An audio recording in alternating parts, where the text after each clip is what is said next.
স্কুলের একদল স্টুডেন্ট কয়েকদিনের জন্য একটা স্কুল ট্রিপে যায়। সেখানে গিয়ে তারা কৌতূহলবশত একটা গেমে পার্টিসিপেট করে। গেমটা সাধারণ, তারা প্রায় সময়ই এই ধরনের গেম খেলে, কিন্তু তারা জানতো না এই গেমটা বাস্তব হয়ে উঠবে। গেমের চক্করের প্রতিটা ভুল পদক্ষেপেই কেউ না কেউ মরতে শুরু করে। সামান্য বিনোদনের খোঁজে এসে তারা ফেসে যায় মরণ গেমের ফাঁদে। তারা কি শেষ পর্যন্ত এই মরণ ফাঁদ থেকে বেরিয়ে আসতে পারবে? জানতে হলে আসুন শুনে আসি Korean drama night has come এর এক্সপ্লেনেশন।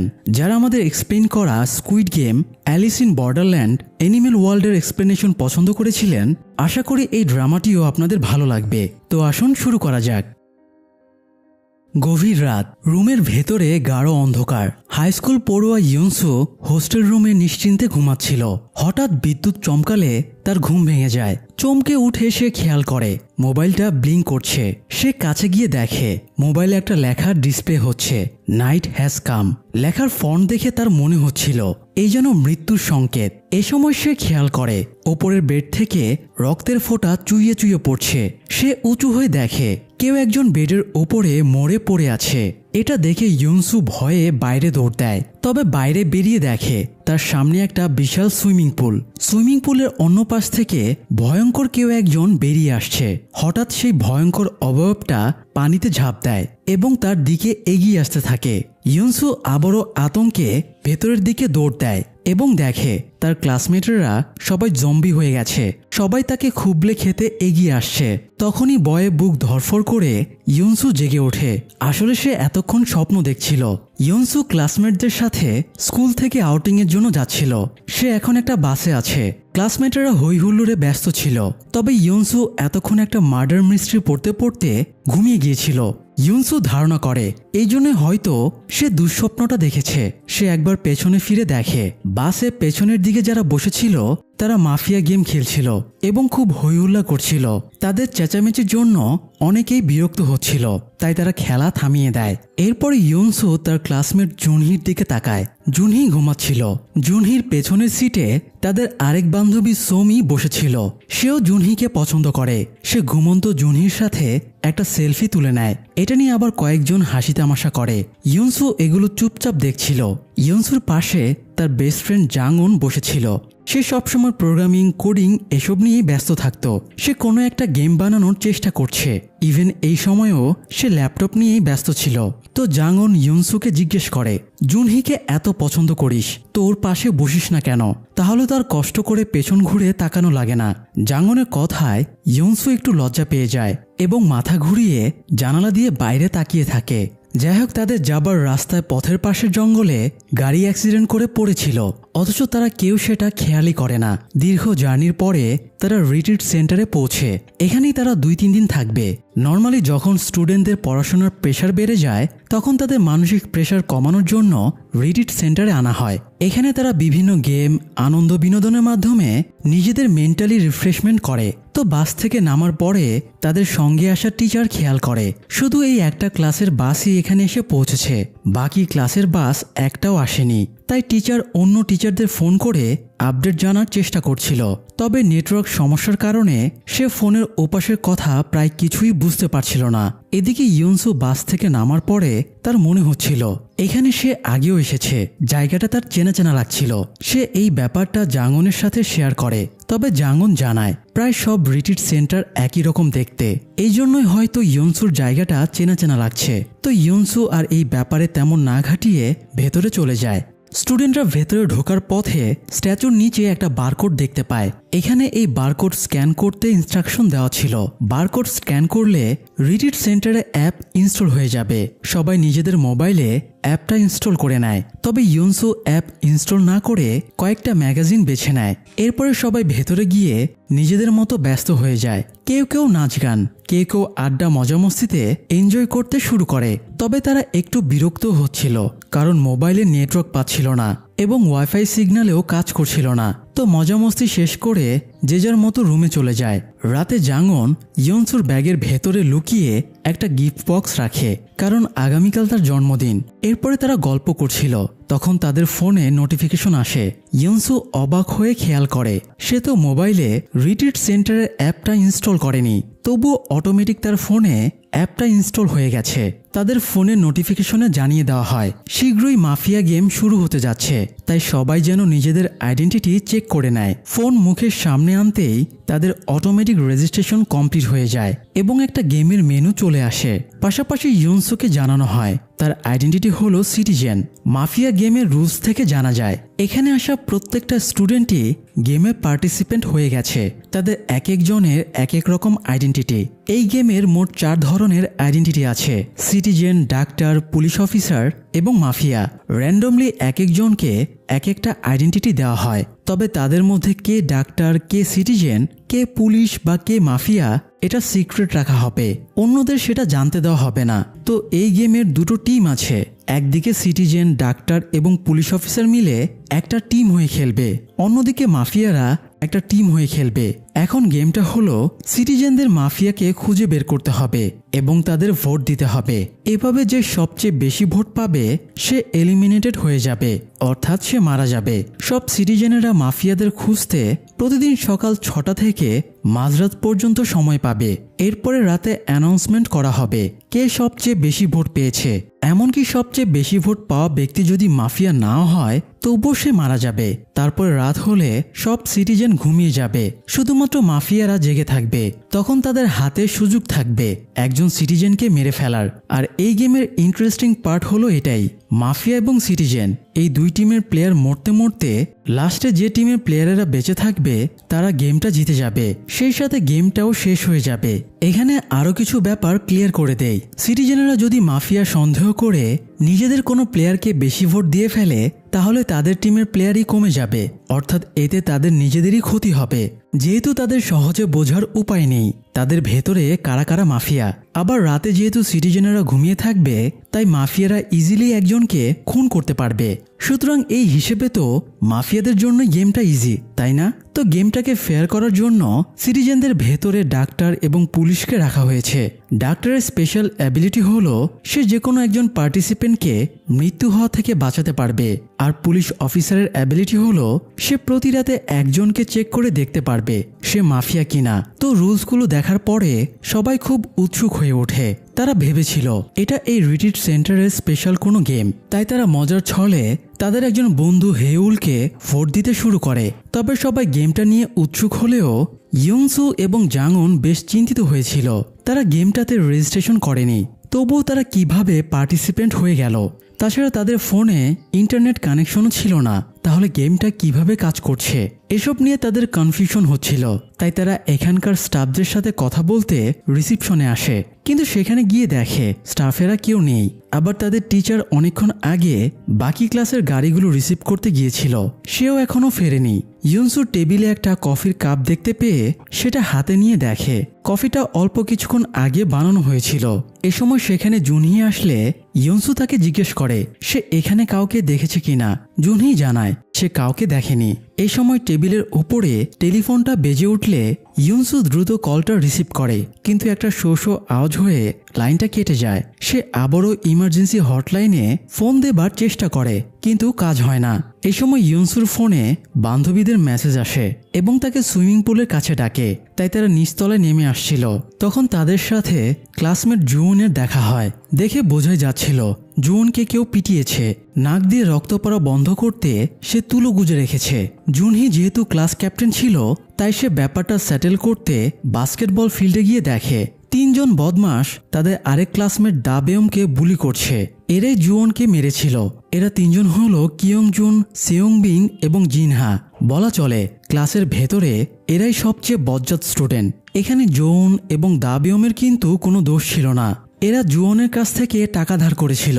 জুওন নিজের সেমিস্টার ফিস দেবার জন্য টাকাটা ব্যাক চাইছিল, এই জন্যই ওরা জুওনকে মারধর করেছে। আর টাকা চাওয়ার সময়ে জুওনের সাথে দাবেয়মও ছিল, তাই তাকে ওরা বুলি করছে। তো জুনহি এগিয়ে ওদের থামানোর চেষ্টা করলে তাদের মধ্যেও ঝামেলা শুরু হয়ে যায়। তবে এ সময় হিয়নহো তার বন্ধুদের নিয়ে এখানে আসে। এরা সিনিয়র এবং ক্লাসের ভেতরে সবচেয়ে শক্তপোক্ত ছিল, তাই হিয়নহো এবং তার গ্রুপের সাথে কেউই ঝামেলায় জড়াতে চাইতো না। তাই কিয়ংজুন বুলি থামিয়ে তার বন্ধুদের নিয়ে চলে যায়। এদিকে ইয়নসু সুইমিং পুলের সামনে এসে দেখে জায়গাটা অন্ধকার। সুইমিং পুলটাও বিশাল এবং ঝকঝকে। দেখে মনে হচ্ছিল এটা পুরোটাই একটা ফ্লোর। সে সুইমিং পুলের অপর পাশে একটা আলো দেখে চমকে ওঠে। এখানকার দৃশ্যটা তার স্বপ্নের দৃশ্যের মতোই লাগছিল। হঠাৎ তখন হইহুল্লো করে আশেপাশে থেকে বন্ধুরা বেরিয়ে আসে। ইয়নসুর জন্মদিনে তারা সারপ্রাইজ দিতে চেয়েছিল, আর এই সারপ্রাইজটা অ্যারেঞ্জ করেছিল সোমি। সোমি ইয়নসুকে বেশ হিংসা করত, এই জন্য মজার ছল দেখিয়ে সে ইয়নসুকে সুইমিং পুলে ধাক্কা দিয়ে ফেলে দেয়। নর্মালি ইয়নসু সাঁতার জানতো, তাই সে উঠে আসার চেষ্টা করে, কিন্তু হঠাৎ কিছু একটা তার পা টেনে ধরে পানির নিচে নামিয়ে নেয়। এই জিনিসটা হুবহু তার স্বপ্নে দেখা অদ্ভুত অবয়বটার মতো। ইয়নসু সেটার সাথে ফাইট করতে না পেরে পানির নিচে তলিয়ে যায়। তবে ভাগ্যক্রমে জুনহি এসে পানিতে ঝাঁপ দিয়ে ইয়নসুকে তুলে নিয়ে আসে। যদিও জুনহি পানির নিচে কিছুই দেখতে পায় না। তো বেশ কিছুক্ষণ পরে ইয়নসুর জ্ঞান ফেরে। জুনহি তাকে নিয়ে বেশ চিন্তিত ছিল। ইয়নসু খেয়াল করে জুনহির হাত কাঁপছে, মানে তার প্যানিক হচ্ছে। আসলে জুনহি অনেকদিন আগেই সুইমিং ছেড়ে দিয়েছে। সে সুইমিং পুলে নামতো না, কারণ অনেকদিন আগে তার সামনেই তার একজন বন্ধু পানিতে ডুবে মারা গিয়েছিল। সেই প্যানিক সে কাটিয়ে উঠতে পারেনি। তবে ইয়নসুকে বাঁচাতে সে আজ বাধ্য হয়ে সুইমিং পুলে নেমেছিল। তো যাই হোক, তারা কথা বলছিল, তখন সোমি সহ কয়েকজন রুমে আসে। সোমি তার কাণ্ডের জন্য ইয়নসুর কাছে ক্ষমা চায়। ইয়নসু তাকে ক্ষমা করে দেয়। এরপরে তারা বাইরে আসে। সেখানে ক্লাসের সবাই ছিল। তারা একে অপরকে শুভরাত্রি জানিয়ে নিজেদের রুমে যাচ্ছিল। তখন সাইরেন শোনা যায় এবং স্পিকারে অ্যানাউন্সমেন্ট হয় ভোট শেষ হতে আর 1 মিনিট বাকি আছে। তাই যারা এখনো ভোট দেয়নি তারা যেন দ্রুত ভোট দেয়। 1 মিনিট পার হতেই গেমের ফলাফল অ্যানাউন্সমেন্ট করা হয়। সবচেয়ে বেশি ভোট পেয়েছে হেইউল, তাই তাকে মৃত্যুদণ্ড দেওয়া হবে। ঘোষণা শুনে সবাই খুব মজা পাচ্ছিল এবং হেইউলের সাথে ঠাট্টা ফাজলামি করছিল। কিন্তু হঠাৎ হেইউলের শরীর খারাপ হয়ে যায়। সে অদ্ভুত আচরণ শুরু করে। প্রথমে তারা ভেবেছিল সে ড্রামা করছে, কিন্তু হঠাৎ তার চোখগুলো জম্বিদের মতো সাদা হয়ে যায়। এছাড়া হেইউল এমন একটা সূক্ষ্ম আওয়াজ শুনতে পাচ্ছিল যেটা আর কেউ শুনতে পাচ্ছিল না। তার এই আওয়াজে তার মাথায় চিনচিন করতে শুরু করে। তাই সে আর সহ্য করতে না পেরে নিজেই মেঝেতে নিজের মাথা আঘাত করতে থাকে। কয়েকজন তাকে থামানোর চেষ্টা করে, কিন্তু লাভ হয় না। সে উঠে দাঁড়িয়ে এপাশ ওপাশের দেয়ালে নিজেকে ধাক্কা মেরে আহত করে। এরপর সে দৌড়ে জানালা ভেঙে লাফ দিয়ে আত্মহত্যা করে। মুহূর্তের ভেতরে এসব দেখে সবাই ঘাবড়ে যায়। হেইউলের মৃত্যুর পরে স্পিকারে ঘোষণা দেওয়া হয় হেইউল একজন সিটিজেন ছিল, অর্থাৎ ভুলভাল ভোটের কারণে সিটিজেনদের একজন প্লেয়ার কমে গেল। ঘোষণা শেষ হতেই একটা মিউজিক বাজে এবং সবাই সেন্সলেস হয়ে যায় বা ঘুমিয়ে পড়ে। পরের দিন সকালে আবার মিউজিক বাজার সাথে সাথে সবাই জেগে ওঠে। গত রাতের ট্রমা তারা এখনও কাটিয়ে উঠতে পারেনি। ইয়নসু ছুটে জানালার কাছে যায় এবং দেখে হেইউলের লাশ এখনও নিচে পড়ে আছে। এ সময় সাইরেন বাজে এবং জানানো হয় গত রাতে পুলিশ অফিসার নিজের স্কিল ইউজ করেছে। এছাড়া নিয়ম অনুযায়ী মাফিয়া একজনকে মেরে ফেলেছে। তবে মাফিয়ার তো শুধু সিটিজেনকে মারার কথা, কিন্তু গত রাতে মাফিয়া যাকে মেরে ফেলেছে সেই জুয়ন নিজেও একজন মাফিয়া ছিল। তারা জুয়নের লাশ খুঁজতে খুঁজতে ওয়াশরুমে গিয়ে দেখে তার লাশটা নৃশংসভাবে পড়ে আছে। ইয়নসু রক্ত টাচ করে বলে রক্ত এখনো জমাট বাঁধেনি, তার মানে জুয়নকে অল্প কিছু সময় আগে মারা হয়েছে। মাফিয়া গেমের এই ভয়াবহতা দেখে তারা সবাই ঘাবড়ে যায়। এই জন্য সবাই একে অপরকে অ্যালার্ট করে দিয়ে বলে তারা এখনই এখান থেকে পালিয়ে যাবে। এই জন্য সবাই বিল্ডিং থেকে বেরিয়ে আসে। কিন্তু তখনই মাইকে ঘোষণা করা হয় কেউ গেম প্লেস ছেড়ে বের হতে পারবে না। তারা খেয়াল করে চারিদিকে বিভিন্ন ডিজাইনের রেখা টানা আছে। তারা বুঝতে পারে এই লাইনের বাইরে যেতে নিষেধ করা হচ্ছে, তাই তারা থেমে যায়। তবে দুজন আতঙ্কে দৌড়ে রেখা পার হয়ে বাইরে চলে যায়। ফলে রুলস ভঙ্গ করায় ওদের সাথেও সেম পরিণতি ঘটে।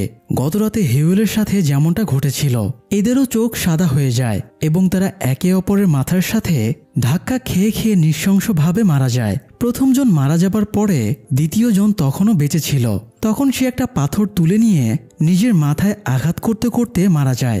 এই দৃশ্য দেখে বাকি সবাই শিওর হয়ে যায় এই মাফিয়া গেমটা খেলা ছাড়া তাদের আর কোনো উপায় নেই। এ সময় মাইকে ঘোষণা করা হয় এখন যে দুজন মরল তারাও সিটিজেন ছিল, অর্থাৎ সিটিজেন টিমের আরও দুজন মেম্বার কমে গেল। যাই হোক, প্লেয়ারেরা ভয়ে বিল্ডিং এর ভেতরে চলে আসে। তারা বুঝতে পারছিল না কিভাবে এই নৃশংস গেম থেকে রক্ষা পাবে। ইয়নসুর মনে হয় ছাদে গেলে হয়তো ফোনে নেটওয়ার্ক পাওয়া যেতে পারে। এই জন্য সে ছাদে চলে যায়। তার পেছনে জানং এবং জুনহিও ছাদে আসে। তবে ছাদেও নেটওয়ার্ক পাওয়া যাচ্ছিল না। তবে ইয়নসো একটা গুরুত্বপূর্ণ জিনিস নোটিশ করে, ছাদের ওপর থেকে বর্ডার টানা সব দাগগুলো দেখা যাচ্ছিল। ইয়নসো ধারণা করে এখানে সব দাগ বর্ডারের লাইন না, বরং এখানে অনেক ফেক দাগও টানা আছে। তারা যদি বর্ডারের লাইনটা এড়িয়ে জঙ্গলের দিকে যেতে পারে তাহলে হয়তো সামনে কোনো মানব বসতি পেতেও পারে। এই জন্য একটা চান্স নিতে জুনহি কয়েকজনকে নিয়ে বেরিয়ে পড়ে। তারা বর্ডার লাইনগুলো এড়িয়ে খুব সাবধানে জঙ্গলের দিকে যেতে থাকে। রাস্তায় বিভিন্ন জায়গায় দিক নির্দেশনাও দেওয়া ছিল, তারা সেটা ফলো করে এগোতে থাকে। এদিকে ইয়নসু ওদের বিদায় জানিয়ে বিল্ডিংয়ে ফিরছিল, তখন তার ফিল হয় কেউ তার নাম ধরে ডাক দিল, তবে সে কাউকেই দেখতে পায় না। আবার তার পাশে জাঙ্গন ছিল, সেও কিছুই শুনতে পায়নি। তাই সে মনের ভুল ভেবে ভেতরে চলে যায়। ভেতরে গিয়ে ইয়নসু গত রাতের খুন হওয়া জুয়নের লাশটা পর্যবেক্ষণ করছিল, যাতে কোনো ক্লু পেলে হত্যাকারী মাফিয়াকে ধরা যায়।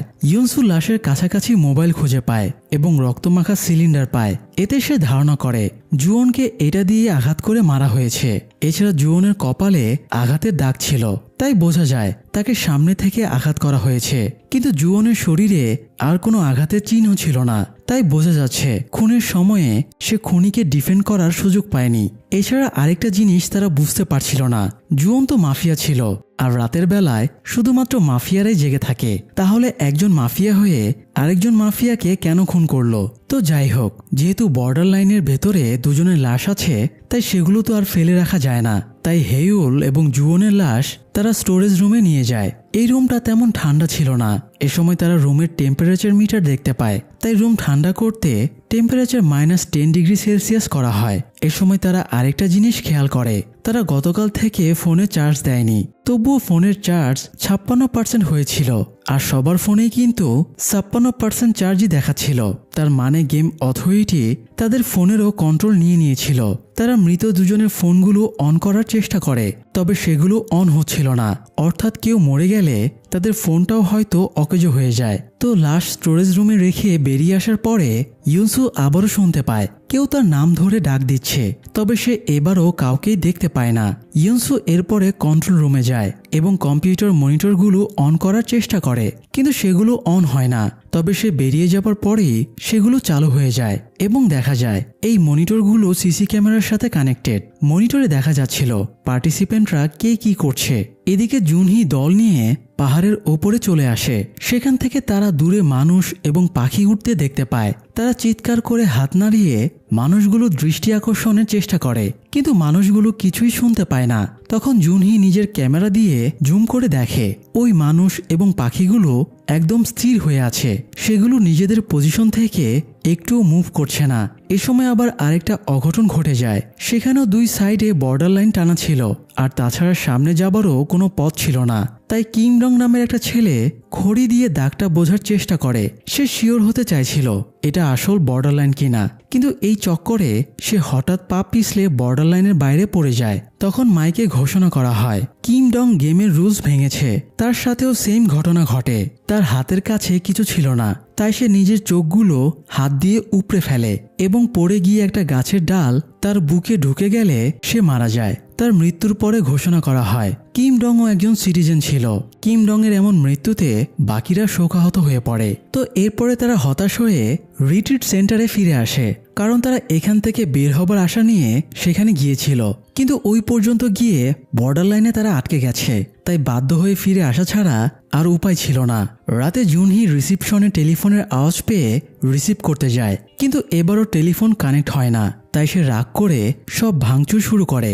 আওয়াজ পেয়ে ইয়নসু এবং জাঙ্গনও রিসিপশনে আসে।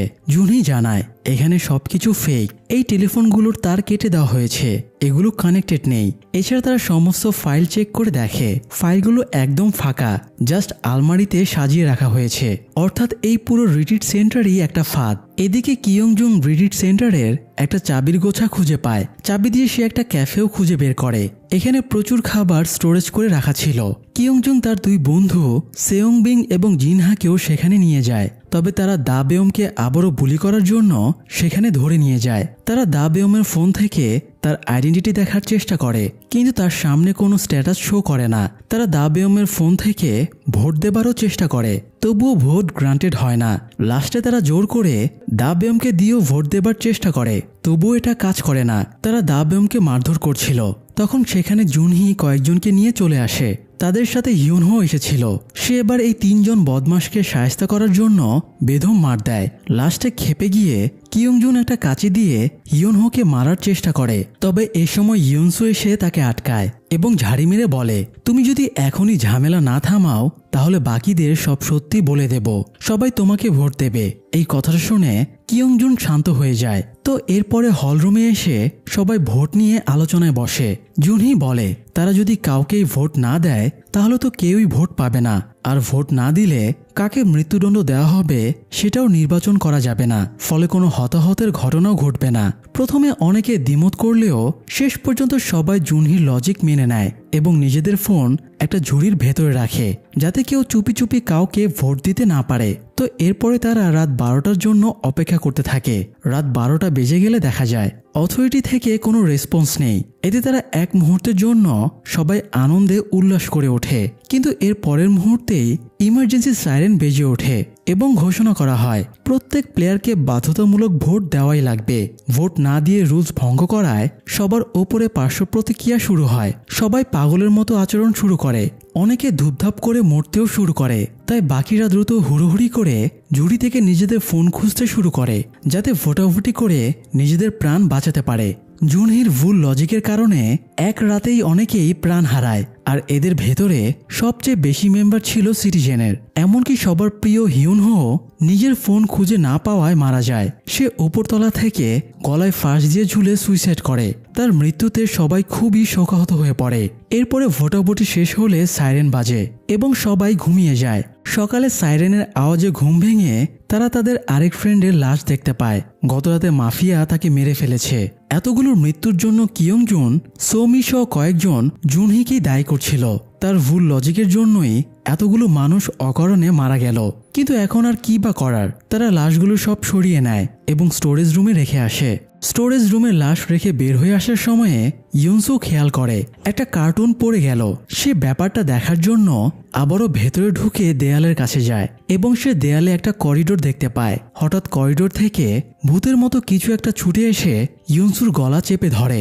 আওয়াজ পেয়ে জুনহি সহ বেশ কয়েকজন ছুটে আসে এবং দেখে সেখানে কেউই নেই। ইউনসু একা একা নিজের গলা ধরে ছটপট করছে। ইউনসুর অ্যাজমার সমস্যাও ছিল, তাই জুনহি ইউনসুর পকেট থেকে ইনহেলার বের করে দ্রুত তার শ্বাস প্রশ্বাস স্বাভাবিক করার চেষ্টা করে। তবে ট্রমা কাটিয়ে উঠতে না পেরে ইউনসু সেন্সলেস হয়ে যায়। ইউনসুকে রেস্টে রেখে জুনহি বাকিদের নিয়ে ভোটের ব্যাপারে আলোচনায় বসে। সে আলোচনার মাধ্যমে মাফিয়াকে ধরতে চাইছিল এবং তাকে ভোট দিয়ে এলিমিনেটেড করতে চাইছিল। কিন্তু প্রায় সবাই একে অপরের ওপরে দোষারোপ করতে শুরু করে। সবারই কাউকে না কাউকে মাফিয়া বলে সন্দেহ হচ্ছিল, তাই তারা কোনো সমঝোতায় আসতে পারে না। তবে কিয়ংজুন সবাইকে বিশ্বাস করায় তাদের ভেতরে ওরাম মাফিয়া। কিয়ংজুন তার 2 বন্ধুকে নিয়ে ওরামকে ভোট দিয়ে দেয়। এদের ভোট দেওয়া দেখা দেখে বাকিদের ভেতরেও অনেকেরই মনে হয় হয়তো ওরামই মাফিয়া, এই জন্য অনেকেই ওরামকে ভোট দিয়ে দেয়। এছাড়াও কিয়ংজুন কয়েকজনকে খাবারের লোভ দেখিয়েও ওরামকে ভোট দেওয়ায়। তবে এখনও একটা অংশ জুনহির ওপরে ভরসা রাখছিল, তাই তারা ভোট না দিয়ে তার সাথে আলোচনায় বসেছিল। তখন কিয়ংজুনের কথাটাও ওঠে। অনেকেই সন্দেহ করছিল কিয়ংজুন মাফিয়া। এমনিতে তো সে খুবই বজ্জাত। তাছাড়া গতরাতে ভোট বর্জনের জন্য সবাই মোবাইল জমা দিলেও কিয়ংজুন নিজের মোবাইলটা জমা দেয়নি, বরং সে নিজের মোবাইল লুকিয়ে রেখে মৃত একজনের মোবাইল জমা দিয়েছিল। অর্থাৎ সে চেয়েছিল সে বাদে বাকি সবাই গেমের রুলস ভেঙে মরে যাক। এই জন্য এবার জুনহির পক্ষের সবাই কিয়ংজুনকে ভোট দিতে শুরু করে। এদিকে ইউনসু ততক্ষণে সেন্স ফিরে স্বাভাবিক হয়ে গিয়েছিল। তার কৌতূহল হচ্ছিল ওই করিডোরের ভেতরে কি আছে। এটা দেখার জন্য সে একা করিডোরের ভেতরে ঢুকে যায়। করিডোর দিয়ে এগোনোর সময়ে হঠাৎ সে সিলিং ভেঙে 2nd ফ্লোরের একটা বেসমেন্টে পড়ে যায়। যদিও তার ক্ষতি হয় না, তবে সে গুরুত্বপূর্ণ একটা জিনিস খুঁজে পায়। আসলে এই বেসমেন্টটা হলো একটা সিক্রেট কন্ট্রোল রুম। এখানে অনেকগুলো মনিটর ছিল, আর সবগুলো মনিটর সিসি ক্যামেরার সাথে কানেক্টেড। এখানে পুরো রিট্রিট সেন্টারের ফুটেজ দেখা যাচ্ছিল। এসব দেখে ইউনসু হতবাক হয়ে যায়। এ সময় সে খেয়াল করে কিছু একটা পাশ দিয়ে ছুটে গেল। সে ওটাকে ফলো করতে গিয়ে একটা গোলকধাঁধা এসে পড়ে। এখানে সবকিছু একই রকম দেখতে ছিল। সে যেদিকে যাচ্ছিল ঘুরে ফিরে একই জায়গায় চলে আসছিল। তবুও সে একটা রুম খুঁজে সেটাতে ঢুকে পড়ে। সে রুমের ভেতরে সার্চ করে একটা অ্যালবাম পায়। এই অ্যালবামে বিভিন্ন স্কুল থেকে এই রিট্রিট সেন্টারে আসা ছাত্রছাত্রীদের গ্রুপ ফটো ছিল। সেখানে তাদের স্কুলেরও একটা গ্রুপ ফটো ছিল। তবে এই ফটোতে শুধুমাত্র একজন মেয়ে বাদে বাকি সবার ফেস নষ্ট করে দেওয়া হয়েছে, তাই বোঝা যাচ্ছিল না এখানে কাদের ফটো আছে। ইয়নসু ফটোটা ছিঁড়ে নিয়ে রুম থেকে বেরিয়ে আসে। এদিকে ইয়নসুর লেট দেখে জাংওনও করিডোরের ভেতরে ঢুকে তাকে খুঁজছিল। তবে সে ইয়নসুকে খুঁজে না পেয়ে বেরিয়ে আসে। এর ঠিক পরেই আবার ইয়নসুও ভেতর থেকে বেরিয়ে আসে। ইয়নসু জাংওন এবং নাহিকে ভেতরে গিয়ে কি কি দেখেছে সব জানায়। এছাড়া সে ওদেরকে ফটোটাও দেখায়। ইয়নসু বলে সে এই রিট্রিট সেন্টারে ভৌতিক একজনকে দেখতে পায়। তার ধারণা ওটা কোনো ভূত, আর এই ফটোতে যে মেয়েটার চেহারা নষ্ট করা হয়নি সেই হয়তো ওই ভূতটা। তারা কথা বলছিল। এ সময় সেখানে জুনহি চলে আসে এবং জানায় ওরামকে খুঁজে পাওয়া যাচ্ছে না। তাই তারা সবাই মিলে ওরামকে খুঁজতে শুরু করে। আসলে ততক্ষণে ওরাম ভোট পেয়েছিল 7টা আর কিয়ংজুন ভোট পেয়েছিল 6টা। তখনও দুজনের ভোট দেওয়া বাকি ছিল। এই দুজনের ভোটের উপরই নির্ভর করছে আজ রাতে কাকে মরতে হবে। কিয়ংজুন তার 2 বন্ধুর সাথে প্ল্যান করে যেভাবেই হোক তাদের ওরামকে মাফিয়া বলে ফাঁসাতে হবে। তাই তারা চৌমিনার মাধ্যমে কৌশলে ওরামকে ডেকে আনে এবং তাকে ধরে নিয়ে টর্চার করতে শুরু করে যাতে সে সবার কাছে স্বীকার করে সেই মাফিয়া। এক পর্যায়ে টর্চার সহ্য করতে না পেরে ওরাম কন্ট্রোল রুমের মাইকে ঘোষণা করে, আমি মাফিয়া হয়ে আমাদের এক ফ্রেন্ড জুইয়ংকে মেরে ফেলেছিলাম। ওরামের ঘোষণা শুনে জুনহি বুঝতে পারে সে কন্ট্রোল রুমে আছে। তাই জুনহি বাকিদের নিয়ে কন্ট্রোল রুমে চলে যায়। দরজা বন্ধ ছিল, তাই সে কুড়াল দিয়ে দরজা ভেঙে ভেতরে ঢোকে। ওরামের ওপরে এত টর্চার দেখে সে কিয়ংজুনের সাথে ঝামেলা পাকিয়ে দেয়। তবে ওরামের ঘোষণার জন্য ততক্ষণে ভোট না দেওয়া দুজন তাকে ভোট দিয়ে দেয়। ফলে সে সর্বোচ্চ ভোট পেয়ে যায়। ওরাম এবার হতাশায় জুনহির কুড়ালটা নিয়ে কিয়ংজুনকে মারার জন্য তাড়া করে। তবে ততক্ষণে 12টা বেজে গিয়েছিল। তাই ওরামের মৃত্যুদণ্ড ঘোষণা করা হয় এবং কুড়ালটা দিয়ে সে নিজেরই মাথায় আঘাত করে মারা যায়। যেহেতু প্লেয়ারদের মৃত্যুর পরে তার আইডেন্টিটি রিভিল করা হয়, তাই ওরামের মৃত্যুর পরে ঘোষণা করা হয় সে সত্যিই একজন মাফিয়া ছিল। আর সে অলরেডি আগের রাতে মাফিয়ার দায়িত্ব পালনের জন্য জুইয়ংকে হত্যা করেছিল। ওরামকে মাফিয়ার প্রমাণ করতে পেরে কিয়ংজুনের মুখেও হাসি ফুটে ওঠে। তো এরপরে তারা সবাই দৌড়ে পালাতে শুরু করে। মিউজিক বাজার আগেই তারা সেফ জায়গায় লুকাতে চায় যাতে রাতে মাফিয়ারা তাদের খুঁজে না পায়। একটু পরে মিউজিক বেজে ওঠে এবং তারা ঘুমিয়ে যায়। তো পরের দিন সকালে মিউজিকের সাথে তারা আবারও জেগে ওঠে। তখন ঘোষণা করা হয় গত রাতে পুলিশ নিজের স্কিল ইউজ করেছে, যদিও তারা এখনো জানতে পারেনি তাদের ভেতরে কে পুলিশ আর সে কোন কাজই বা করছে, কারণ পুলিশ এখন পর্যন্ত কোনো মাফিয়াকে ধরিয়ে দিতে পারেনি। এছাড়া ঘোষণা করা হয় গত রাতে তাদের আরেকজন সিটিজেন জিসু মাফিয়ার হাতে মারা গিয়েছে। সবাই রুম থেকে বাইরে বেরিয়ে দেখে তাদের বন্ধু ইউজুন জিসুর লাশ জড়িয়ে ধরে কাঁদছে, কারণ তারা একে অপরকে পছন্দ করত। যাই হোক, গত রাতে ভোট শেষ হবার আগে কিয়ংজুন মাফিয়া ওরামকে ডিটেক্ট করেছিল। এই জন্য সে সবার কাছে ভাব নিতে থাকে। তার বন্ধুরাও কিয়ংজুনের প্রশংসা করে বলে পুলিশের কিয়ংজুনের কাছ থেকে শেখা উচিত কিভাবে মাফিয়াকে ডিটেক্ট করতে হয়। তো এই সুযোগটা কাজে লাগিয়ে কিয়ংজুন সবার ওপরে কন্ট্রোল নেবার চেষ্টা করে এবং বলে সবাই যেন এখন থেকে তার কথা মতো ভোট দেয়। সে এবার পার্সোনাল রাগ থেকে জুনহিকে ফাঁসানোর মতলব করে। এই জন্য সবাইকে বোঝায় জুনহি গতরাতে ওরামকে বাঁচানোর সর্বোচ্চ চেষ্টা করেছে। একজন মাফিয়ার ওপরে তার এত দরদ, তার মানে জুনহিও নিশ্চয়ই একজন মাফিয়া। তাই সে আজকে সবাইকে জুনহিকে ভোট দেবার জন্য ম্যানিপুলেট করতে থাকে। তবে ইয়নসু বাধা দেয় এবং জুনহিকে সাপোর্ট করে। ইয়নসুর খেয়াল হয় গতকাল তো সে একটা সার্ভিলেন্স রুম খুঁজে পেয়েছিল যেখানে মনিটরে সিসিটিভি ফুটেজ দেখা যাচ্ছিল। তাই সেখানে গেলেই শিওর হওয়া যাবে গতরাতে কারা মাফিয়া হয়ে খুন করেছে। এই জন্য ইয়নসু সবাইকে সার্ভিলেন্স রুমে নিয়ে যায়। সেখানে কম্পিউটারগুলো অন ছিল ঠিকই, কিন্তু কোনো ফুটেজ ছিল না। ফাইলগুলো কেউ ডিলিট করে দিয়েছে। এবার কিয়ংজুন ইয়নসুর ওপরে সব দোষ চাপিয়ে দেয়। এই রুমের ব্যাপারে ইয়নসু ছাড়া আর কেউই জানতো না। তাই ইয়নসু ছাড়া আর কারো পক্ষে ফাইল ডিলিট করা সম্ভব না। ইয়নসু নিজেও হয়তো মাফিয়া, এই জন্যই সে ফুটেজের ফাইল ডিলিট করে দিয়েছে। কিয়ংজুনের কথায় ম্যানিপুলেট হয়ে কয়েকজন ইয়নসুকে ভোট দিয়ে দেয়। তবে জাংওন বাকিদের কাছে রাত পর্যন্ত সময় চায়। এই সময়ের ভেতরে সে ডিলিটেড ফাইলগুলো রিকভার করে ফেলবে। তখন জানা যাবে কে বা কারা আসল মাফিয়া। তো জাঙ্গন ফাইল রিকভারের চেষ্টায় লেগে পড়ে। অবশ্য ইউনসু আর জুনহিও বসে থাকে না। ইউনসু জুনহিকে নিয়ে সেই করিডোরের ভেতরে যায় কোনো ক্লু পাওয়া যায় কিনা দেখার জন্য, কিন্তু তারা কিছুই খুঁজে পায় না।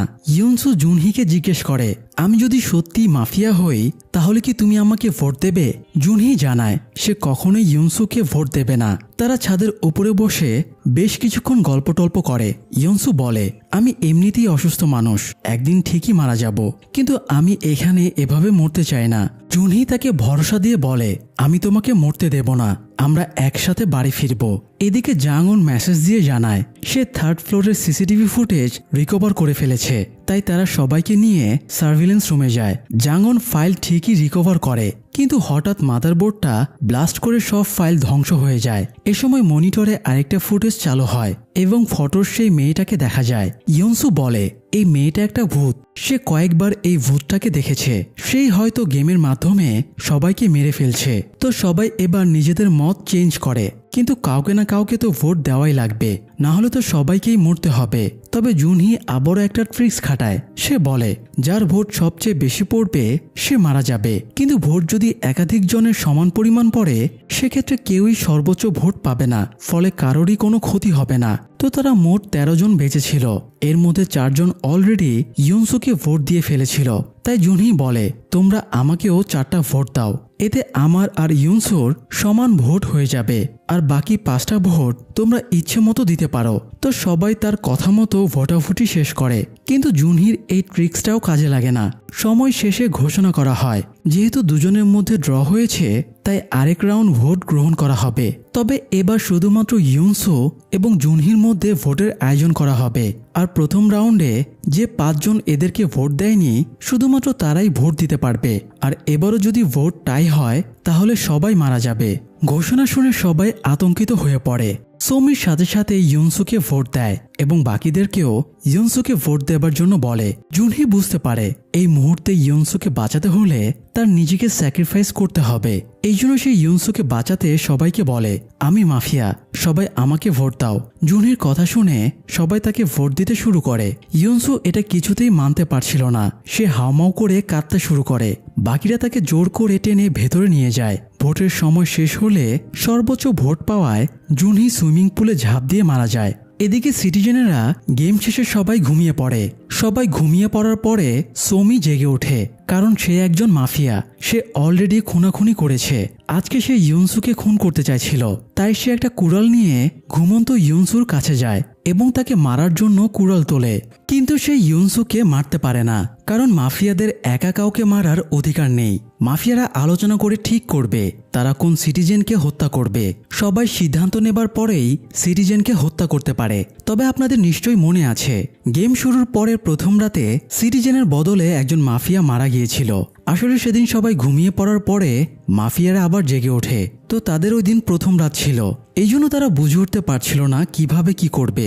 কিন্তু এখানে রুলস হলো, যদি কোনো মাফিয়া তাদের নির্ধারিত সময় রাত 12টা থেকে সকাল 6টার ভেতরে কোনো সিটিজেনকে হত্যা না করে তাহলে রুলস ভঙ্গ করায় একজন মাফিয়া মারা যাবে। এই জন্য সেদিন ওরা 6টা বেজে গেলেও কাউকে হত্যা করতে পারে না। ফলে সেদিন মাফিয়া টিমে জুনোকে মরতে হয়েছিল। সবাই ধারণা করেছিল জুনোকে কেউ হত্যা করেছে, কিন্তু আসলে সে নিজেই নিজেকে মেরে ফেলেছিল।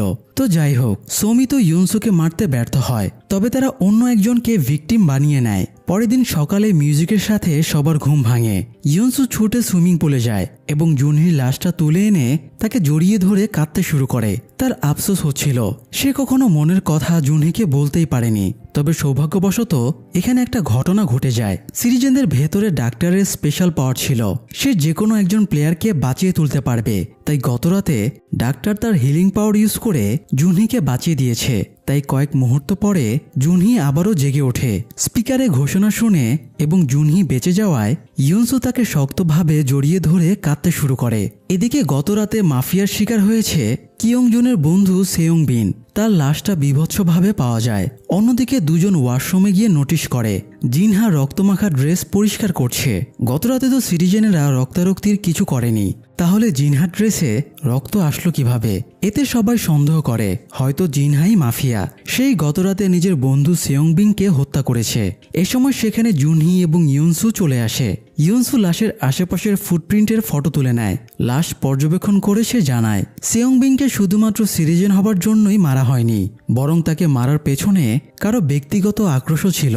কারণ সে মরার পরেও তাকে অনেকবার জখম করা হয়েছে। এই সময় সেখানে ড্রেস বদলে জিনহা আসে এবং বলে, আমি মাফিয়া না, আমি ওকে খুন করিনি, তোমরা আমাকে ভোট দিও না। তবে জিনহার কথা কেউই তেমন গুরুত্ব দেয় না। তারা এসব নিয়ে আলোচনা করছিল। তখন জুনহির তার ক্যামেরার দিকে নজর যায়। সে ক্যামেরাটা থেকে পুরনো ভিডিও বের করে। সে পাহাড়ের ওপর থেকে মানুষ এবং পাখির ভিডিও করেছিল, কিন্তু সেগুলো একটুও মুভ করছিল না। তাই এই রহস্যটার মানে সে এখনও বুঝতে পারেনি। ইউনসু জুনহির ক্যামেরা নিয়ে তাদের ফটোগুলো চেক করে, কিন্তু ফটোতে তাদের সবার ফেস নষ্ট হয়ে গেছে। সে করিডোরের পথ দিয়ে বেসমেন্টের ঘরে যে ফটো পেয়েছিল, এই ফটোগুলো সেম দেখতে ছিল। তো ইউনসু ক্যামেরাটা নিয়ে সার্ভিলেন্স রুমে যায় এবং ঘাটাঘাটি করতে শুরু করে। এ সময় সে টেবিলের নিচে আওয়াজ পেয়ে ঝুঁকে বসে দেখে কি আছে। হঠাৎ তার মনে হয় সে ভূতটাকে দেখল। চোখের পলকে সেটা গায়েব হয়ে যায়। তবে সেখানে একটা চাবি পড়েছিল। সে চাবিটা তুলে নেয়। তখন তার মোবাইলে মেসেজ আসে। মেসেজে চাবির লোগো ছিল এবং লেখা ছিল, গেমের হোস্টকে খুঁজে বের করো। তবে মেসেজটা সিন করার পরে অটোমেটিক ভ্যানিশ হয়ে যায়। এই জন্য সে আর কাউকে মেসেজটা দেখাতে পারে না। তবে সে চাবিটা দেখিয়ে এটার ব্যাপারে সবাইকে জানায়। অন্যদিকে জিনহা নিজেকে বাঁচানোর উপায় খুঁজছিল। সে মনে করার চেষ্টা করে গতরাতে কি ঘটেছিল। মিউজিক বাজার আগেই তারা নিজেদের মতো লুকিয়ে পড়ে। তবে তারা তিন বন্ধু জিনহা, সেয়ংবিং এবং কিয়ংজুন একসাথে লুকিয়েছিল। তাই তারা তিনজনই শুধু জানতো তারা কোথায় লুকিয়েছে। এখন তো সেয়ংবিং মরে গেছে আর সে নিজে ফেসে গেছে। তাই এই মুহূর্তে বাকি থাকলো শুধুমাত্র কিয়ংজুন। একমাত্র সেই তাদের দুজনের লোকেশন জানতো। এই জন্য জিনহা সন্দেহ করে কিয়ংজুন সেয়ংবিংকে হত্যা করে তাকে ফাঁসিয়ে দিয়েছে। তাই সে কিয়ংজুনকে ফলো করতে শুরু করে। কিয়ংজুন সবার আড়ালে একটা লকার থেকে পলিথিনে মোড়ানো কিছু বের করে বাইরে চলে যায়। তখন জিনহা সেই লকারটা খুলে দেখে ভেতরে একটা রক্তমাখা কুড়াল রাখা আছে। এতে তার সন্দেহ আরো বেড়ে যায়। সে কুড়ালটা নিয়ে কিয়ংজুনকে ফলো করে বাইরে চলে আসে। বাইরে এ সময় ইউজুন বসেছিল। সে এদের দুজনকে আগে পিছে যেতে দেখে ওদের ফলো করতে শুরু করে। একটা গোডাউনে ঢুকে জিনহা কিয়ংজুনকে মারার চেষ্টা করে। তবে কিয়ংজুন আগেই তাকে ডিফেন্ড করে ফেলে। জিনহা পলিথিনটা চেক করে দেখে ভেতরে রক্তমাখা ড্রেস। এটা দেখে সে সরাসরি কিয়ংজুনকে দোষারোপ করে বলে, তুই তাহলে মাফিয়া, তুই সেয়ংবিংকে মেরে আমাকে ফাঁসানোর চেষ্টা করছিস। তো এই ব্যাপারটা নিয়ে দুজনের মাঝে হাতাহাতি শুরু হয়। ইউজুন আড়াল থেকে সব দেখছিল। তবে তার হাত থেকে ড্রিঙ্কসের ক্যান পড়ে যাওয়ায় ওরা ইউজুনকে দেখে ফেলে এবং তাকে মারতে শুরু করে। তারা ভয় পাচ্ছিল ইউজুন বাইরে গিয়ে সবাইকে তাদের ব্যাপারে বলে দেবে। তাই তারা ইউজুনকে এমনভাবে ধাক্কা মারে সে পাথরের ওপরে পড়ে মাথায় প্রচণ্ড আঘাত পায়। এরপরে কিয়ংজুন এবং জিনহা দুজনে মিলে তাকে ইট দিয়ে থেতলে মেরে ফেলে। ইউজুন এই গেমের খুবই গুরুত্বপূর্ণ পার্ট ছিল। আসলে এই গেমের সিটিজেনদের ভেতরে একমাত্র সেই ডাক্তার। গেমের সেকেন্ড দিনে সবাই পালানোর চেষ্টা করার সময় দুইজন বর্ডারলাইন ক্রস করে মারা যায়। ওই দিন ইউজুন কিছু না ভেবেই অযথা নিজের ওপরে হিলিং পাওয়ার ইউজ করেছিল। তবে এর খেসারত দিতে হয় পরের দিন। এদিন মাফিয়া তার গার্লফ্রেন্ড যিশুকে মেরে ফেলে। সে নিজের হিলিং পাওয়ার দিয়ে যিশুকে বাঁচানোর চেষ্টা করে, কিন্তু নিয়ম অনুযায়ী ডাক্তার 48 ঘন্টার ভেতরে শুধুমাত্র একজনকেই বাঁচাতে পারবে। এই জন্য সে নিজের গার্লফ্রেন্ডকে বাঁচাতে পারে না। তবে গতরাতে 48 ঘন্টা পার হয়ে যাওয়ায় সে নিজের হিলিং পাওয়ার দিয়ে মৃত জুনহিকে বাঁচিয়ে দিয়েছিল। তবে গতরাতে যদি সে জুনহির ওপরে পাওয়ার অ্যাপ্লাই না করত, তাহলে আজকে সে নিজের ওপরে সেটা অ্যাপ্লাই করে বেঁচে যেত। তো যাই হোক, ইউজুনের মৃত্যু হলে সেটা স্পিকারে ঘোষণা করে দেওয়া হয়। ঘোষণা শুনে সবাই গোডাউনে ছুটে যায়।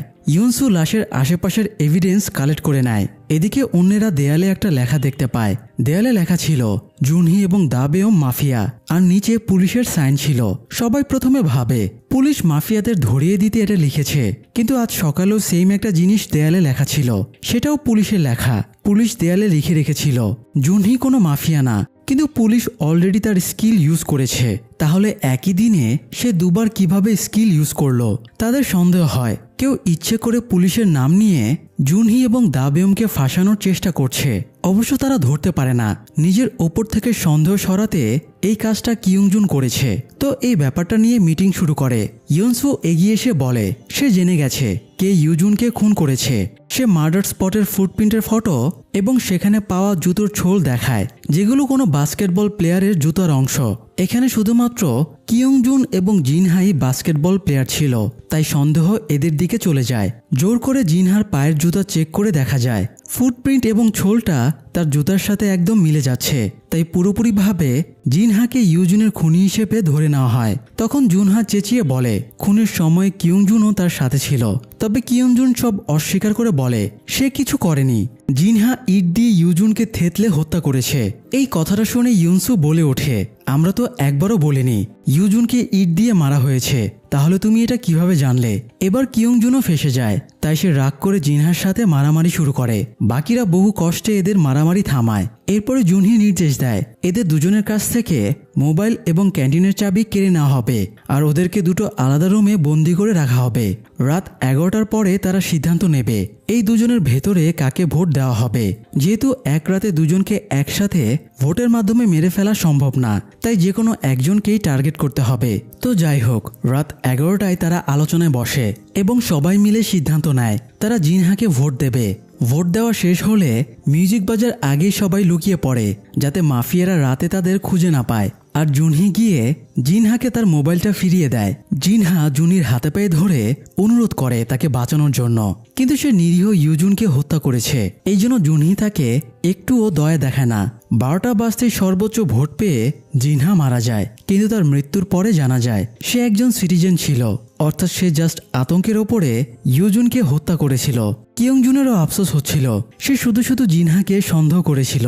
আসলে আজ সকালে কেউ কিয়ংজুনের লুকানোর জায়গার সামনে রক্তমাখা ড্রেস ফেলে গিয়েছিল, তাই কিয়ংজুন সন্দেহ করেছিল হয়তো জিনহা তাকে ফাঁসাতে এই কাজ করেছে। যাই হোক, একটু পরে দাবেয়ম কিয়ংজুনকে যে রুমে বন্দি করা আছে সেই রুমে আসে। দাবেয়ম জানায় সে একজন মাফিয়া। কিয়ংজুন তার বন্ধুদের দিয়ে দাবেয়মকে অনেক টর্চার এবং বুলি করেছে, তাই সে প্রতিশোধ নিতেই ওদের দুজনকে কৌশলে হত্যা করিয়েছে। সব শুনে কিয়ংজুন খেপে যায় এবং দাবেয়মকে মারতে শুরু করে, তবে ততক্ষণে সাইরেন বেজে যাওয়ায় কিয়ংজুন ঘুমিয়ে পড়ে, তাই সে আর দাবেয়মকে কিছু করতে পারে না। দাবেয়মই গতরাতে সেয়ংবিংকে হত্যা করেছিল। একে তো তার ব্যক্তিগত আক্রোশ ছিলই, তাছাড়া মাফিয়ার দায়িত্ব পালন করা লাগতো, এই জন্য সে সেয়ংবিংকে হত্যা করে রক্তমাখা কাপড় এবং কুড়ালটা সৌমিকে দেয়। সৌমি সেগুলো ক্যান্টিনের সামনে রেখে আসে যাতে কিয়ংজুনের ওপরে সবার সন্দেহ হয়। তো কিয়ংজুন অলরেডি দাবেয়মের পরিচয় জেনে গিয়েছিল, তাই দাবেয়ম আরেক মাফিয়া সৌমির সাথে আলোচনা করে কিয়ংজুনকে মেরে ফেলে। পরের দিন সকালে মিউজিকের সাথে সবাই জেগে ওঠে। এরপরে ঘোষণা করা হয় গতরাতে মাফিয়া কিয়ংজুনকে হত্যা করেছে, আর কিয়ংজুন একজন সিটিজেন ছিল। জাস্ট 2 রাতের ব্যবধানে কিয়ংজুন এবং তার 2 বন্ধুই মারা গেল। তো ওদের লাশও ফ্রিজার রুমে রেখে আসার পরে ইউনসু, জাংওন এবং জুনহি আলোচনা করে আজ দিনের ভেতরে মাফিয়াকে ডিটেক্ট করতে না পারলে রাতে তাদের কাউকে মাফিয়ার শিকার হতে হবে। গতদিন ইউনসু একটা চাবি পেয়েছিল এবং তাকে গেমের হোস্টকে খুঁজতে বলা হয়েছিল, তাই তারা 3 জনে হোস্টকে খুঁজতে শুরু করে। অবশেষে ইউনসু একটা ট্রাঙ্ক খুঁজে পায় যেটা চাবি দিয়ে খুলে যায়। এই ট্রাঙ্কের ভেতরে সে তাদের ক্লাসের একটা গ্রুপ ফটো পায়। এই ফটোতে সবার চেহারা দেখা যাচ্ছিল। এই সময় একই সাথে সবার মোবাইলে মেসেজ যায়। এই গেমের হোস্ট সেইয়ন। সেইয়নের নাম শুনে সবাই বেশ ঘাবড়ে যায়, কারণ সেইয়ন তো অনেকদিন আগেই লাফ দিয়ে সুইসাইড করে মরে গেছে। তাহলে সে এই গেমের হোস্ট হলো কিভাবে? সবাই মিলে এই ব্যাপারে আলোচনায় বসে। তাদের কেউ কেউ বলে সে সময় একটা রিউমার শোনা গিয়েছিল সেইয়ন সুইসাইড করেনি, বরং কেউ তাকে ধাক্কা দিয়ে ফেলে দিয়েছিল। এই কথাটা উঠতেই সবাই সৌমির দিকে তাকায়, কারণ সে সবসময় সেইয়নকে বুলি করত। সৌমি সবাইকে ঝাড়ি দিয়ে বলে সে কিছুই করেনি। আলোচনার এক ফাঁকে নাহি সৌমিকে বাইরে ডেকে এনে বলে তার খুব ভয় লাগছে, সেইয়নের মৃত্যুর জন্য তারা দুজনেই দায়ী ছিল। সৌমি নাহিকে মুখটা বন্ধ রাখতে বলে, সে ওসব পুরনো কথা তুলতে নিষেধ করে। বাকিরা একবার যদি এটা জেনে যায় তাহলে হয়তো তাদেরকে ভোট দিয়ে মেরে ফেলবে। তবে নাহি খুব বেশি ঘাবড়ে গিয়েছিল, তাই সৌমির সন্দেহ হয় নাহি কোনো ঝামেলা করতে পারে। তাই সে দাবেয়মের সাথে দেখা করে জানায় তাদের নাহির মুখটা বন্ধ করে দেওয়া উচিত। কিন্তু দাবেয়ম বলে এই ঘটনার সাথে সে জড়িত না, এই জন্য সে এই ব্যাপারে মাথা ঘামাবে না। এতে সৌমি বেশ ক্ষেপে যায়। তো রাতে ভোটাভুটির জন্য সবাই আলোচনা শুরু করে। তাদের আলোচনাতে সেইয়নের কথাটাও ওঠে, সে কার জন্য মারা গেছে। এই আলোচনা শুরু হলে প্রথমে ওরামের নাম আসে, তবে ওরাম তো অলরেডি গেম চলাকালীন মারা গেছে। তাহলে সেইয়ন এখন কার ওপরের প্রতিশোধ নিতে চাইছে? সবার মেন সন্দেহ সৌমির দিকে যাচ্ছিল, তাই নিজেকে বাঁচাতে সৌমি সবাইকে কনভিন্স করে সেইয়নের যে ভিডিওটা ভাইরাল হবার কারণে সে সুইসাইড করেছিল, ওরাম সেই ভিডিওটা প্রথমে নাহিকে দেখিয়েছিল। এরপরে নাহি সে রিউমারটা পুরো স্কুলে ছড়িয়ে দিয়েছিল।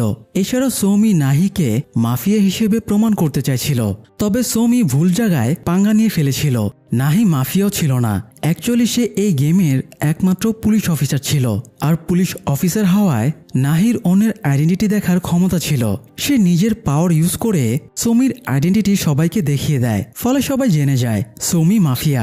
এবার আর সৌমির কিছুই করার থাকে না, সে সত্যিটা স্বীকার করে বলে সে একজন মাফিয়া, কিন্তু তার কিছুই করার ছিল না, তাই সে বাধ্য হয়ে অন্যদের সাথে মিলে সিটিজেনদের খুন করেছে। সৌমি মাফিয়া জেনে যাবার পরে সবাই তাকে ভোট দিতে শুরু করে। নিজের নিশ্চিত মৃত্যু জেনে সৌমি বাকি মাফিয়াদের নামও বলে দেবার চেষ্টা করে, কিন্তু তার কথা বলার শক্তি হারিয়ে যায় এবং সে রক্ত বমি করতে শুরু করে, কারণ গেমের রুলস অনুযায়ী একজন মাফিয়া আরেকজন মাফিয়ার নাম রিভিল করতে পারবে না। এই ক্ষমতা একমাত্র পুলিশ অফিসারের আছে।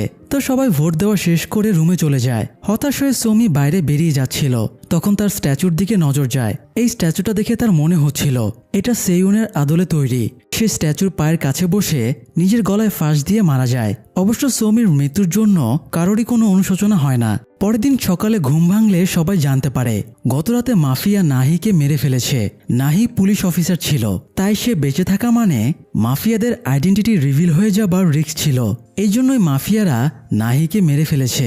নাহির মৃত্যুতে জুনহি খুবই আপসেট হয়। এছাড়া বাকি সিটিজেনেরাও বেশ ঘাবড়ে যায়। তাদের ভেতরে থাকা স্পেশাল অ্যাবিলিটির ডাক্তার এবং পুলিশ অফিসার দুজনেই মারা গেল, তাই তাদের আর কোনো ব্যাকআপ থাকলো না। তো যাই হোক, জুনহি আলাদাভাবে ইয়নসু এবং জাঙ্গনের সাথে দেখা করে বলে গতরাতে নাহি জুনহির সাথে দেখা করেছিল। নাহি জুনহিকে জানিয়েছিল সে এখন পর্যন্ত 3 বার নিজের অ্যাবিলিটি ইউজ করেছে। নিজের অ্যাবিলিটি দিয়ে সে হিউনহোর আইডেন্টিটি চেক করেছিল। এছাড়া সে 2 দিন আগে জুনহির আইডেন্টিটিও চেক করেছে। যেহেতু জুনহি সিটিজেন, এই জন্যই সে দেয়ালে লিখে দিয়েছিল জুনহি মাফিয়া না। আর সর্বশেষ গতরাতে নাহি নিজের অ্যাবিলিটি ইউজ করে সৌমির আইডেন্টিটি রিভিল করে। নাহি জানতো আজ রাতে মাফিয়া তাকে মেরে ফেলবে, এই জন্যই সে জুনহিকে ডাকে এবং তাকে রিকোয়েস্ট করে বলে তার মৃত্যুর পরে জুনহি যেন খুনিকে খুঁজে বের করে। তো জুনহি নাহিকে বাঁচানোর জন্য তাকে ছাদের চিলেকোঠার সিক্রেট চেম্বারে লুকিয়ে রাখে। এছাড়া ওই ফ্লোরে নিয়ন পেইন্ট মেশানো এয়ার ফ্রেশনার স্প্রে করে রাখে, এতে কেউ ফ্লোরে হাঁটলে তার জুতোতে নিয়ন পেইন্ট লেগে যাবে। পরে নীল ইউভি লাইট দিয়ে কার জুতোতে পেইন্ট লেগে আছে সেটা ডিটেক্ট করা যাবে। তো জুনহি এবার সবার পায়ে ইউভি লাইট ফেলে চেক করতে শুরু করে। সবার জুতো ক্লিন থাকলেও চৌমিনার জুতোর সাইডে পেইন্টের দাগ পায়। এতে সবাই সন্দেহ করতে থাকে মিনাই মাফিয়া, সেই নাহিকে খুন করেছে। তবে ইয়নসো মিনার জুতার ছোলে ইউভি লাইট ফেলে দেখে কোনো পেইন্টের দাগ নেই। এতে তারা ধারণা করে মিনা ওই রুমে যায়নি, অন্য কোনোভাবে তার জুতোতে পেইন্টের দাগ লেগেছে। বিস্তারিতভাবে বোঝার জন্য ইয়নসো জাঙ্গনকে নিয়ে ওই রুমে যায়। সেখানে ফ্লোরে অনেক ফুটপ্রিন্ট ছিল, তাই তারা শিওর হয়ে যায় মিনা এখানে আসেনি। যদি আসতো তাহলে তার জুতোর ছোলেও দাগ থাকতো, কিন্তু তারা বাকি পার্টিসিপেন্টদের জুতোতেও দাগ পায়নি। তার মানে মাফিয়া অন্য কোনো জুতো ইউজ করেছে। নাহিকে চিলেকোঠার যে সিক্রেট চেম্বারে রাখা হয়েছিল, জাঙ্গন উকি মেরে জায়গাটা দেখে। এরপর সে ইয়নসুকেও জায়গাটা দেখতে বলে। ইয়নসু উঠে দেখে সেখানে 2টা রড বের হয়েছিল আর রডের সাথে রক্তও লেগেছিল। নাহির দেহে কোনো আঘাতের চিহ্ন ছিল না, তাই সে ধারণা করে মাফিয়া যখন নাহিকে এখান থেকে নামাচ্ছিল তখন মাফিয়া এই রডে চোট পেয়েছে। তাই তারা যদি এমন কাউকে খুঁজে পায় যার গতরাতে চোট লেগেছে তাহলে মাফিয়া ধরা পড়ে যাবে। তবে কার কোথায় চোট লেগেছে সেটা খুঁজে বের করা মুশকিল। এই জন্য ইয়নসু আরেকটা প্ল্যান খাটায়। সে জুনহি এবং জাঙ্গোর সাথে আলাপ করে বলে তারা সবাইকে ঘোষণা করবে নাহি যেখানে লুকিয়েছিল সেখানে একটা ক্যামেরাও রাখা ছিল। ক্যামেরায় খুনির ফুটেজ রয়েছে, তবে ক্যামেরাতে চার্জ নেই, তাই সেটা চার্জে দেওয়া হচ্ছে। সবাই যেন 30 মিনিট পরে ক্যান্টিনে এসে দেখা করে। ইয়নসুর ধারণা যে মাফিয়া সে এই ঘোষণাতে ঘাবড়ে গিয়ে লুকিয়ে ক্যামেরাটা চেক করতে আসবে আর তখনই তারা তাকে ধরে ফেলবে। তো জুনহি ইয়নসুর কথা মতো কাজ করে। 30 মিনিট পরে তারা কয়েকজন ক্যান্টিনে যাবার সময় খেয়াল করে নাম ইয়োনো নামের একজন তার বুকে ড্রেসিং করছে। তার বুকে জখমের দাগ ছিল। এটা দেখে তারা সন্দেহ করে হয়তো সেই মাফিয়া। নাহিকে সিক্রেট চেম্বার থেকে বের করার সময়ে সে আহত হয়েছে, তবে ইয়োনো বলে সে কিছু করেনি, তারা এদিকে ব্যস্ত ছিল। এই সুযোগে দাবেয়ম ক্যামেরাটা চেক করতে শুরু করে আর তখনই সে জুনহির নজরে পড়ে যায় এবং জুনহি তাকে খপ করে ধরে ফেলে। কিন্তু সমস্যা হলো এরা দুজনই এখন সন্দেহজনক লিস্টে পড়ে গেল। তাই তারা কিভাবে শিওর হবে এই দুজনের ভেতরে কে আসল মাফিয়া? দাবেয়ম লজিক দেখায় তার কৌতূহল হচ্ছিল এই ক্যামেরায় কার ফুটেজ রেকর্ড হয়েছে, এই জন্য সে ক্যামেরা চেক করছিল। এদিকে ইয়নো ঠিকভাবে বলতে পারছিল না কিভাবে তার চোট লেগেছে। এছাড়া তার রুমে রক্তমাখা কাপড়ও পাওয়া যায়, এতে সবাই তাকে মাফিয়া হিসেবে ধরে নেয়। এই জন্য সবাই ইয়নোকে ভোট দিতে শুরু করে, এমনকি তার বেস্ট ফ্রেন্ড ইয়নচানও তাকে ভোট দেয়। এতে সে খুবই আপসেট হয়ে যায় এবং বলে, সবাই না হয় আমাকে ভোট দিল, তাও মেনে নিলাম, কিন্তু তুইও আমাকে ভোট দিলি, তুই বন্ধু হয়ে পারলি এটা করতে। ইয়নো সেখানে আর এক মুহূর্ত থাকতে পারে না, সে কাঁদতে কাঁদতে ক্যান্টিনে চলে যায় এবং ইচ্ছে মতো খেতে শুরু করে। লাইফে সবাই ছেড়ে যাবে, শুধু খাবারটাই সাথে যাবে, তাই সে মরার আগে পেট ভরে খেয়ে নেয়। এদিকে ইয়নোকে ফাঁসিয়ে দিয়ে দাবেও মনে মনে বেশ খুশি হয়। সে এক জায়গায় দাঁড়িয়ে খেয়াল রাখে কে কোন জায়গায় লুকাতে যাচ্ছে, তবে সে জানতো না জুনহি আবার তাকেই ফলো করছে। জুনহি দাবেয়মকে ফলো করে তার সিক্রেট করিডোরে চলে আসে এবং সেসব ইকুইপমেন্ট দেখতে পায় যেগুলো দিয়ে সে অন্যদের হত্যা করেছে। এবার জুনহি শিওর হয়ে যায় দাবেয়ম একজন মাফিয়া, তাই সে তাকে মারতে তেড়ে যায়। ফলে দুজনের ভেতরে হাতাহাতি শুরু হয়ে যায়। জুনহি জিজ্ঞেস করে দাবেয়ম নিজে বাঁচার জন্য ক্লাসমেটদের কিভাবে নির্দয়ভাবে খুন করলো। দাবেয়ম জানায় কিয়ংজুং, সেয়ংবিং এবং জিনহা তাকে সবসময় বুলি করত, তার শরীরে অসংখ্য টর্চারের দাগ, অথচ তখন কেউ ওকে ওদের হাত থেকে বাঁচাতে আসেনি। সে প্রতিনিয়ত মানসিক এবং শারীরিক নির্যাতনের শিকার হয়েছে, অথচ জুনহি ক্লাস ক্যাপ্টেন হয়েও তাকে হেল্প করেনি। তাই ক্লাসমেটদেরকে দাবেয়ম বন্ধু বলে মানে না, এরা কেউ বন্ধু হবার যোগ্যই না। দাবেয়মের কথায় জুনহি নির্বাক হয়ে যায়। এদিকে ইয়নসুর হঠাৎ খেয়াল হয় নাহিকে জুনহি একাই লুকিয়ে রেখেছিল। জুনহি শুধুমাত্র বলেছিল নাহিকে কোন রুমে লুকিয়ে রাখা হয়েছিল, সে একবারও বলেনি নাহিকে সিলিংয়ের ওপরে সিক্রেট চেম্বারে লুকিয়ে রাখা হয়েছিল। তাহলে জাঙ্গন কিভাবে জায়গাটার ব্যাপারে জানলো? কারণ সেই তখন ফার্স্টে জায়গাটা উকি মেরে দেখেছিল, আর এটা এমন জায়গা যেটা সহজে কারো চোখে পড়বে না। এই জন্য ইয়নসো জাঙ্গনকে এই ব্যাপারে জিজ্ঞেস করে। জাঙ্গন এবার স্বীকার করে নেয় সে নিজেও একজন মাফিয়া, তাই সে এগুলো করতে বাধ্য হয়েছে। জাঙ্গন এতগুলো খুনের সাথে জড়িত, এটা ইয়নসো মানতেই পারছিল না। যদিও জাঙ্গন নিজে কাউকে খুন করেনি, তবে সে সবগুলো খুনে ইনস্ট্রাকশন দিয়েছে। এছাড়া ইয়নসো বুঝতে পারে সেদিন সার্ভিলেন্স রুমের সিসিটিভি ফুটেজ হয়তো জাঙ্গনই ডিলিট করেছিল। ইয়নসো তাকে হাত পা ধরে বলে সে যেন এই মরণ গেমটা বন্ধ করে। ইয়নসো আর কারোর মৃত্যুকে সহ্য করতে পারছে না। তো ততক্ষণে রাত 12টা বেজে যায়। বেশি ভোট পাওয়ায় ইয়নো মারা যায় আর বাকিরা ঘুমিয়ে পড়ে। জুনহিও দাবেয়মের সাথে ঝামেলা করতে করতে ঘুমিয়ে পড়েছিল।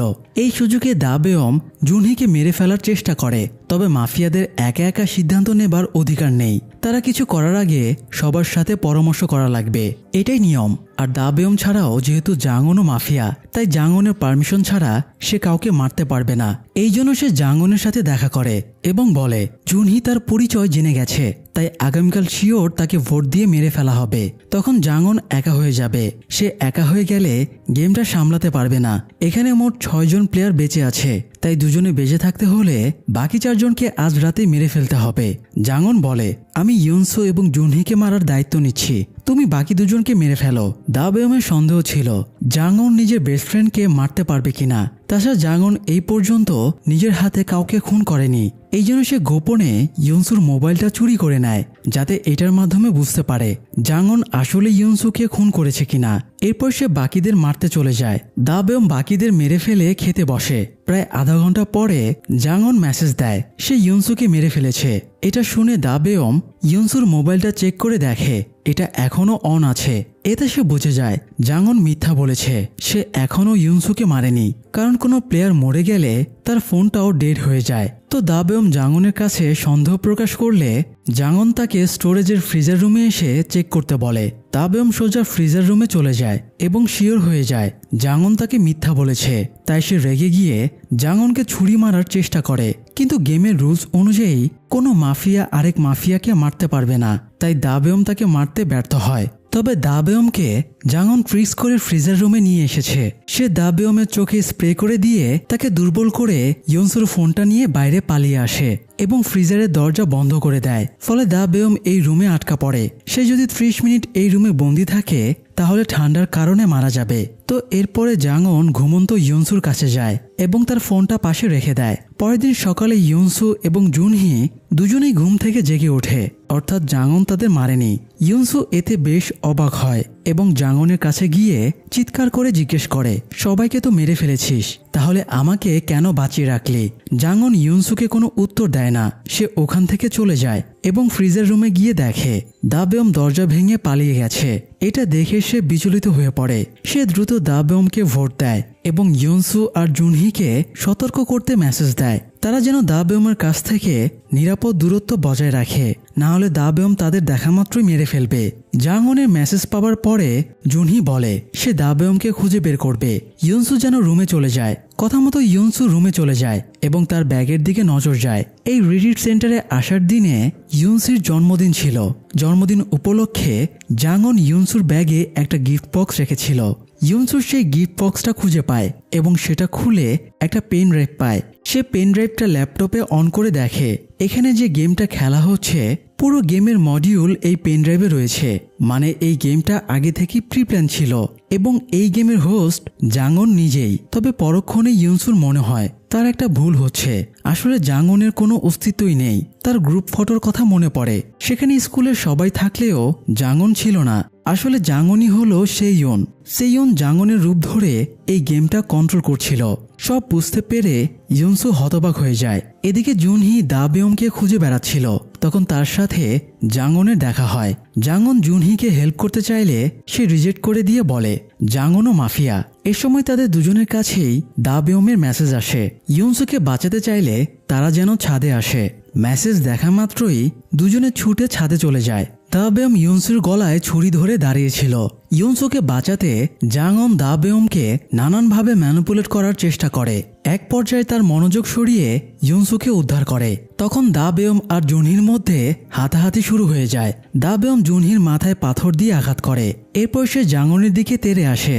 সে জাঙ্গনকে মেরে ফেললে নিয়ম ভঙ্গ করায় নিজেকেও মরতে হবে। তবুও বিশ্বাসঘাতকতা করায় দাবেয়ম জাঙ্গনকে ছুরি মারে, কিন্তু আচমকা মাঝখানে ইউনসু চলে আসে এবং ছুরিটা তার পেটে ঢুকে যায়। এবার জুনহি অনেক ক্ষেপে যায়। সে উঠে এসে দাবেয়মকে মেরে ফেলে। এরপর সে ইউনসুর কাছে ছুটে যায় এবং বাঁচানোর চেষ্টা করে। জাঙ্গন ও ইউনসুর অবস্থা দেখে বিচলিত হয়ে পড়েছিল। ইউনসু জাঙ্গনের হাত ধরে বলে আমি জানি তুমি কে, আমি তোমাকে অনেক মিস করি সেইয়ন। ইউনসুর কথা শুনে জাঙ্গন আরো বেশি আবেগী হয়ে যায়। এই মুহূর্তে ইউনসুকে বাঁচানোর একটাই উপায়, সেটা হলো গেমটা বন্ধ করা। আর গেম বন্ধ করতে হলে সিটিজেন অথবা মাফিয়া যে কোনো একটা টিমকে মরে যেতে হবে।